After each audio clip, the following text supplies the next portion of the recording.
Welcome to Everything Life Coaching with John Kim and Noelle Cordeaux, founders of JRNI Coaching. If you're inspired to begin your own life coaching practice or just want to learn a little bit more about what it's all about, visit jrni.co. That's JRNI.co. Hey guys, on this week's episode, we're going to talk about how to kick fear to the curb, and I need science with me, so I'm not just rambling. Science, good morning. How are you? Good morning, John. How are you? I'm well, and I love that on our podcast, it now says science and magic. We need speaking of t-shirts, we need t-shirts that say science and magic respectively, so that when we hang out, folks will know. Yeah, I think if I had a t-shirt that said magic on it, people would think I'm a magician. They're going to want to see card tricks, and I have to explain to them that's not what I mean by magic. No, but your own brand of magic is wonderful. So. Thank you.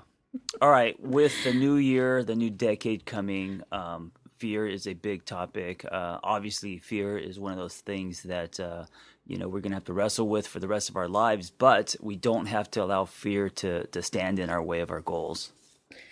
It's true. And I think, of course, bringing this back around to a coaching context and a life coaching context, one of the most ironic things that I see in the fear space is that folks who are circling coach trainings like ours and the process of gaining the confidence to move forward with your purpose and really tune into your true inner self and authentic skill set and actually take the plunge to go for it and becoming a coach is the exact same process that you end up working people through once you become a coach. Yes, I love that, because what you're saying basically is if you can tackle the fear that you have on becoming a coach, then you could take that experience, because now you've overcome your fear, and help other people. Yes, that's exactly what I'm saying. And it's not only take that experience, but take the framework itself. Right, and how you did it. Of how you did it, and of acknowledging that for anyone, no matter what you want to accomplish in life, there are stages. There's contemplation. I think I want to do this. There's pre-contemplation, even, before the idea really sets in. There's taking action, and that's filled with discomfort. And then there's maintenance of the goal. And so the stages of change and the way that people actually learn and grow is pretty standard and consistent across lots of different categories. Yeah, and I think if you know that there is this journey involved, there are stages. It's like when you go through a breakup, you feel just panic and sadness, and all these feelings can be overwhelming. But if you know that there's a process to grieving, you know that there is light at the end, at the end of the tunnel, then you're able to kind of pull back and just have more strength to push through. And so with fear and overcoming fears, there are stages. There's a process. If you know that, then you can start moving forward. 100%. So, and the thing that I'd really like to highlight today is that when you're working as a coach, I think, a lot of people who are listening to us might be saying, well, if it's me and I want to become a coach, or if I want to work as a coach, how do I actually do this? How do I actually move people through fear to action? And what we do as part of our intensive and the way that we train coaches is to combine theory with powerful questioning technique. So on one hand, you have the theoretical foundation of a concept, and that concept is sociologically based, anthropologically based, theoretically based, and it gives you information about how the world is set up and how our brains and bodies work. And then what coaching practitioners actually do is take that theory and translate it into a set of powerful questions that serve to move people forward in life. So that is literally how the science aligns with the function of coaching and why it works also. Yeah. So do you want to kind of like take the listeners through this? Yeah. A snapshot of this? All right, let's do it. I do. I absolutely do. So we're going to take 3 theoretical concepts, and we're going to take 3 powerful coaching questions that you can use if you're thinking about becoming a coach yourself, or if you want to try this at home and start working with people in a coaching context. So the first thing that we want to talk about is the difference between feelings and facts. Yeah, because this is a that big can one. get very confusing for everybody. The part of our brain that houses our feelings is our limbic system. And feelings are real and feelings are valid. One of the things that happens when your emotional brain, whether it's positive emotions or negative emotions, turns on, the part of your brain that is logical and in charge of facts turns off. So if you're walking around and you're subject to feelings, quite literally, you're not able to access facts and logic at the same time. Yeah, I love that the metaphor of the elephant and the rider, that the elephant is your feelings and the little rider on top is your logic. And, no matter what you're thinking logically, the elephant's going to go where it's going to go. Correct. Absolutely correct. The feelings are really big because they overtake our structural systems in our brain. And there's a very good reason for this. So the second part of this concept is a phenomenon called negativity bias. And negativity bias is an evolutionary trait. You and I are here today because our ancestors were really great at avoiding danger. So, I always love this work, ancestral work, as a way to really celebrate who we are. And when you look in the mirror and you see your nose, you can say, that nose comes from a really long line of powerful survivors. The people who... I look at my nose and I just think it's fat because I have an insecurity with my nose. So let's reframe that, right? Coaching technique 101, reframing. Right. How would it be for you to actually look at your nose and be like, damn, every other person who's had this nose since the dawn of civilization has survived? Oh, right. Yeah, because I grew up with my grandma telling me that I had a strawberry nose, a very wide nose, and she said that if you pinch it long enough, it'll sharpen. So I used to sit in the bathroom in the dark holding my nose, and of course, nothing happened. But seeing it through that lens, seeing it through generations, seeing it through what you're talking about now is definitely helpful. Awesome. So what does negativity bias do? It is part of our nervous system response, part of our fight or flight response, and it's simply the part of your brain that is naturally attuned to danger. That which is threatening, that which is scary, that which is fear-based. And for a very, very long time, negativity bias was very helpful for humans because we used to have to physically outrun or fight whatever was causing us trouble. Yeah, so your default to negativity is actually you protecting yourself. It is, but we are now in 2020, and very few people on this earth comparatively live in scenarios where the things that trouble us, that we are afraid of, are things that we can solve by either fighting or physically outrunning.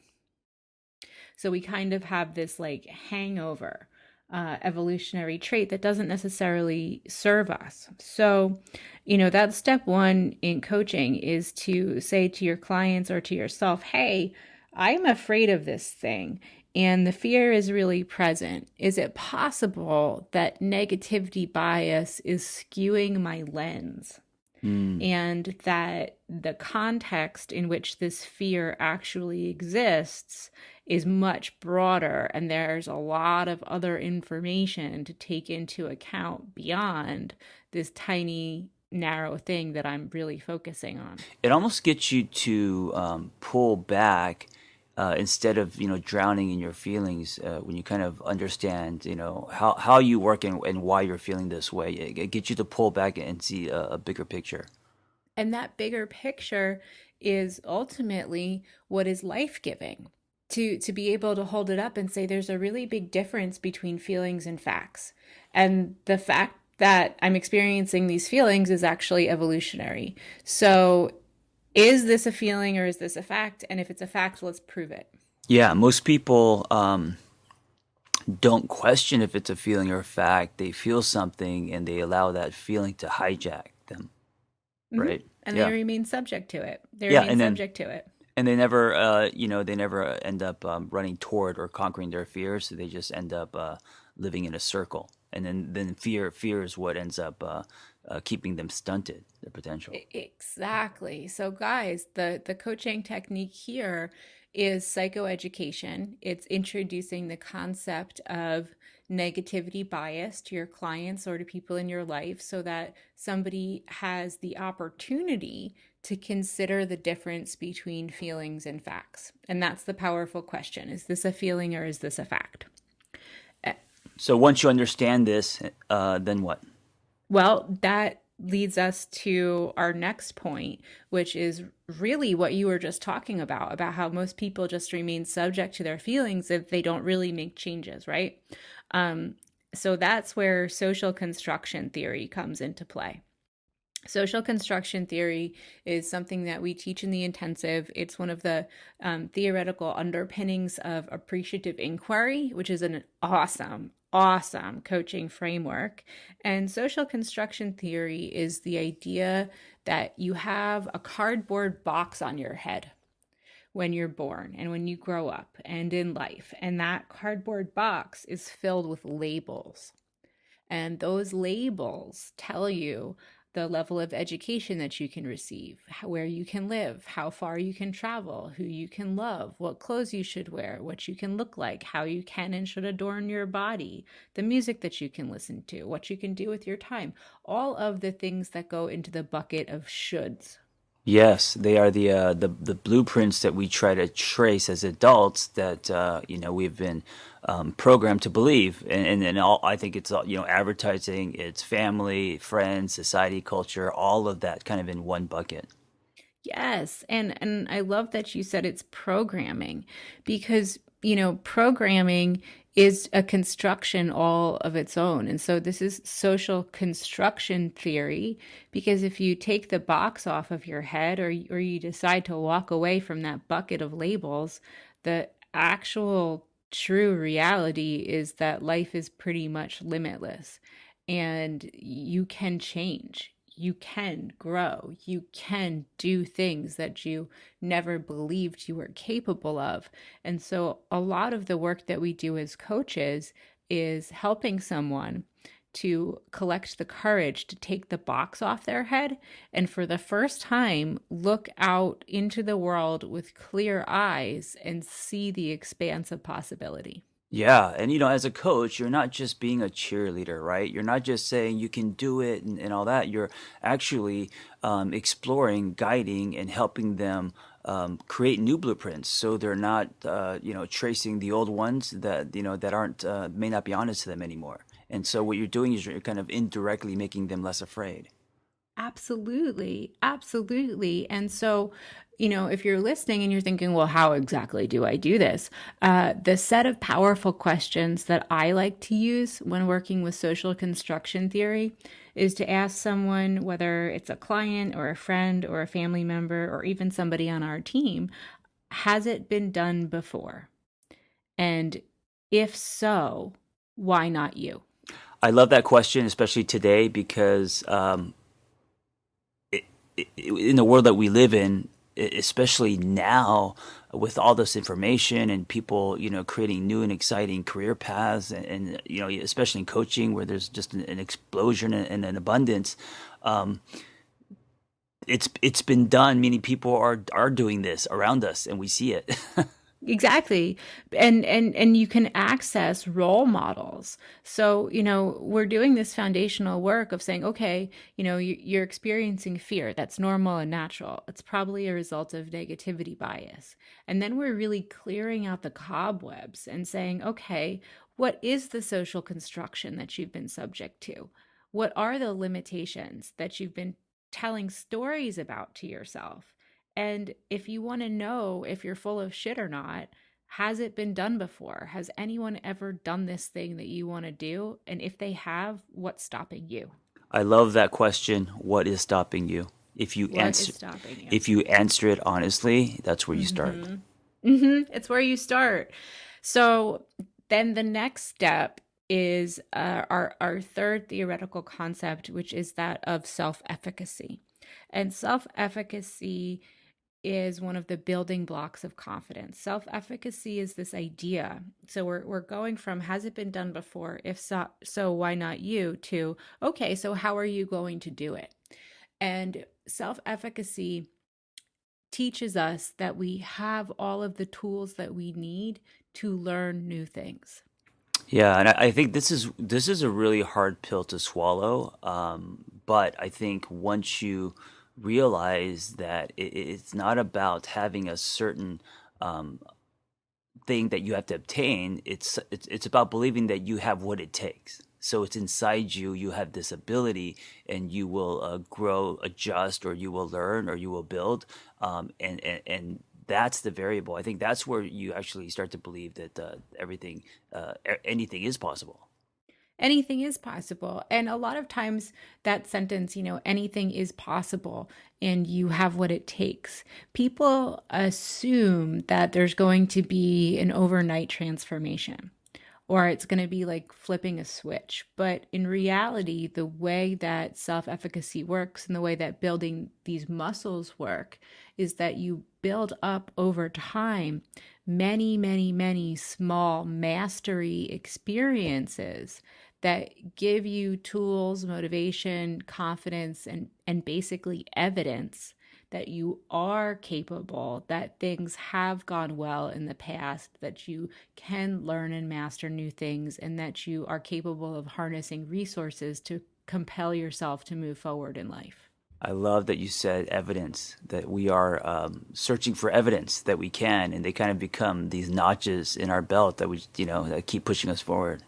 Yeah, I mean, let's take for example your journey with becoming an author of multiple published books.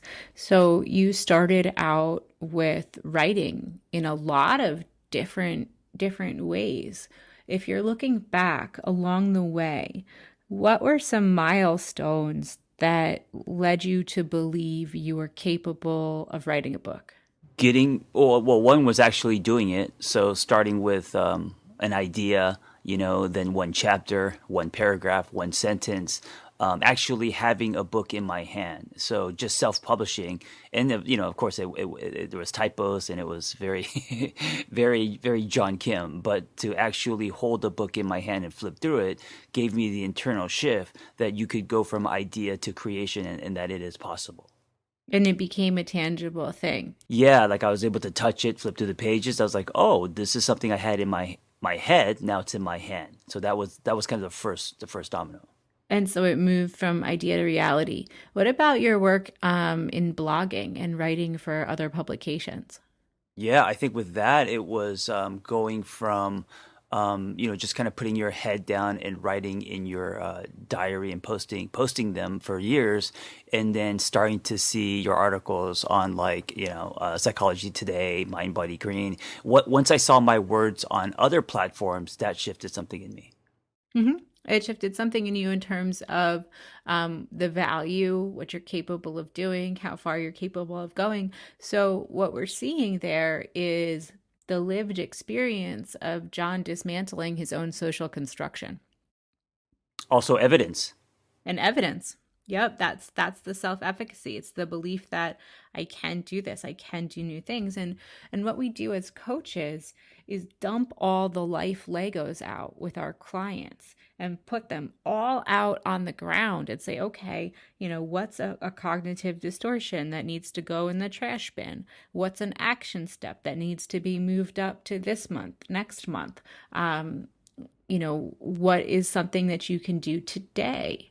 Then motivating factors. What will happen if you never get on your path? Yeah, and can I just insert something? I was going to say, it's very hard, and even just using my example, for us to see our evidence. And I think the value of a coach, and one of the things that Noelle has given me as a friend is to show me or to let me know that this has happened. and this means something. So it's really hard because we judge ourselves and we minimize our own accomplishments to see evidence. And I think that if you have a coach, the power is the coach being able to show you the evidence. Oh yeah. And that's part of coach training is learning how to see and then reframe things that people tell you from a strengths-based perspective. For me, that skill has become so entrenched in my way of being. I literally do it all day long in every aspect of my life. I can give you an example from one of my more recent coaching calls with a client.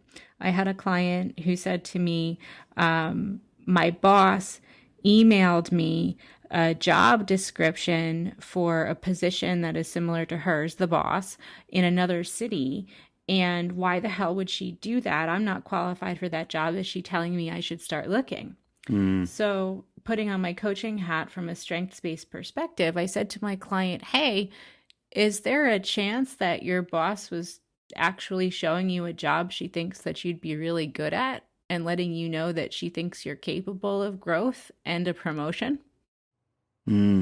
Interesting.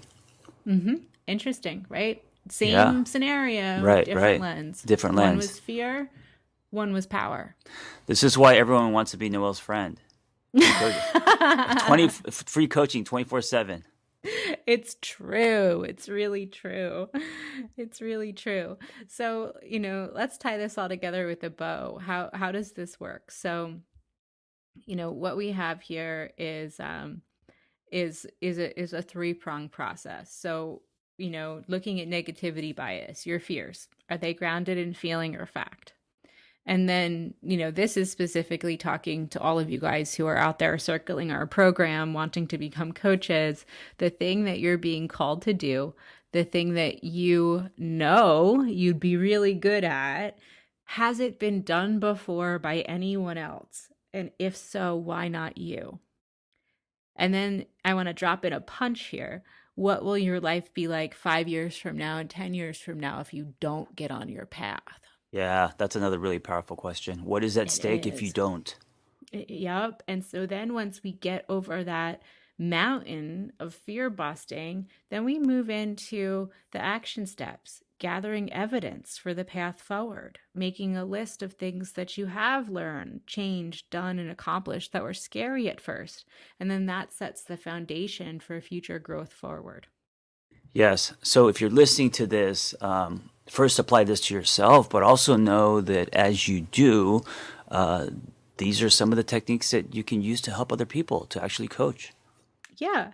And what I love about this set of techniques is it highlights the science of coaching, and it highlights the reason that coach training programs exist, because the underpinning theory is incredibly important to understand, so that when you're asking those powerful questions, you as a practitioner are holding in your mind why and the process flow and where that fits into your client's arc of change.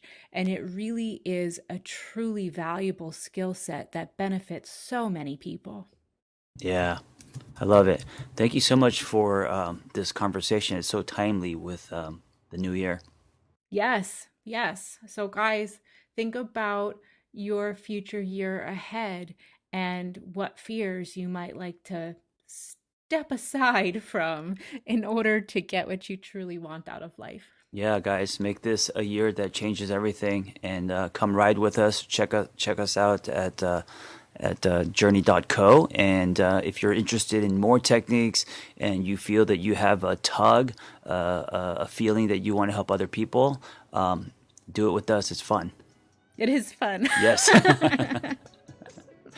All right, guys, be well. Ready to cut through the BS of becoming a coach?